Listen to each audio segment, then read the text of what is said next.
ഈ ഒരു ടെമ്പററി ത്രില്ലിന് വേണ്ടിയിട്ട് അവിഹിതം പോലെയുള്ള കാര്യങ്ങളിലേക്ക് പോകുന്ന ആൾക്കാരുടെ റിലേഷൻഷിപ്പിൽ വരുന്ന ഇഷ്യൂ എന്ന് പറയുന്നത് ഇത് മറ്റേ പാർട്ട്ണർ അറിഞ്ഞു കഴിയുമ്പോൾ അവരിൽ ഉണ്ടാവുന്നത് ഇമോഷണൽ ട്രോമയാണ്. ബിട്രയൽ ട്രോമ എന്നാണ് അതിന് സൈക്കോളജിയിൽ പറയുന്നത്. ഓപ്പോസിറ്റ് ഉള്ള പാർട്ട്ണർക്ക് പിന്നെ വേറൊരാളെയും അല്ലെങ്കിൽ സെയിം ആളെ തന്നെ ഇനിയിപ്പോൾ ക്ഷമിച്ചാലാണെങ്കിലും ആ ഒരു ട്രസ്റ്റ് അവിടെ പോവാണ്.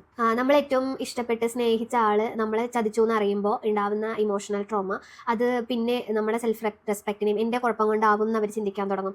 സെൽഫ് കോൺഫിഡൻസിനെയും പിന്നെ അങ്ങോട്ട് ട്രസ്റ്റ് ചെയ്യാനുള്ള ആ ഒരു കാര്യവും ഒക്കെ അഫക്റ്റ് ചെയ്യും. ചിലർക്കാണെങ്കിൽ ഒരു ഡിപ്രഷൻ, ആങ്സൈറ്റി ഇങ്ങനെയുള്ള കാര്യങ്ങളിലേക്ക് വരെ അത് കാരണമാവാറുണ്ട്. ഒരു റിലേഷൻഷിപ്പിൽ ഇഷ്യൂസ് ഉണ്ടാവുക എന്നുള്ളത് വളരെ കോമൺ ആയിട്ടുള്ള കാര്യമാണ്. അവിടെ അത് സംസാരിച്ച് തീർക്കുക, അതിനുള്ള സൊല്യൂഷൻസ് ഫൈൻഡ് ചെയ്യുക എന്നുള്ളതാണ് നിങ്ങൾ എല്ലാവരുടെയും റെസ്പോൺസിബിലിറ്റി.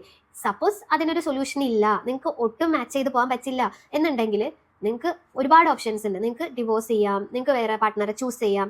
അതല്ലാതെ ഒരാളെ അവിടെ നിർത്തിക്കൊണ്ട് അയാളെ ബിട്രേ ചെയ്തുകൊണ്ട് വേറൊരു റിലേഷൻഷിപ്പിലേക്ക് പോകാന്നുള്ളത് ഒരിക്കലും ന്യായീകരിക്കാൻ പറ്റാത്തൊരു കാര്യമാണ്. അവിടെ നിങ്ങൾ മറ്റേ ആൾക്ക് ഉണ്ടാക്കുന്ന ഇമോഷണൽ ട്രോമ എന്ന് പറയുന്നത് വളരെ വലുതാണ്. മാന്യമായിട്ടൊരു ബന്ധം അവസാനിപ്പിക്കുക എന്നുള്ളതാണ് അതിന് ഒരു ബെസ്റ്റ് സൊല്യൂഷൻ എന്നുള്ളത്. അതല്ലാതെ ചതിക്കുക എന്നുള്ളത് ഒരിക്കലും അതിനുള്ളൊരു സൊല്യൂഷൻ അല്ല.